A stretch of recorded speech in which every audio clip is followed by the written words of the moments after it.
ধন্যবাদ মাহমুদুল্লাহ রিয়াদ, ধন্যবাদ সাকিব আল হাসান, ধন্যবাদ নাজমুল হাসান শান্ত সুদানির ভূতাই।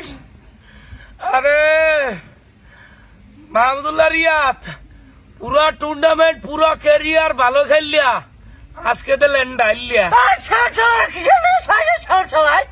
ধৈর্যদার সাকিব আল হাসান। ও বাবা সাকিব আল হাসান, রুহু লাগে নাই, আপনার অভিজ্ঞতার আর দরকার নাই। অভিজ্ঞতার প্রতিফলন আমরা দেখছি। বিশ্ব সেরা অলরাউন্ডার সাকিব আল হাসান, আপনার অভিজ্ঞতার প্রমাণ আমরা পাইছি, অলরাউন্ডারের প্রমাণ আমরা হয়েছে থাক আজকে রাখ বুঝতাম কামরাইকা। আপনার অভিজ্ঞতার প্রমাণ আমরা আজকে পাই গেছি।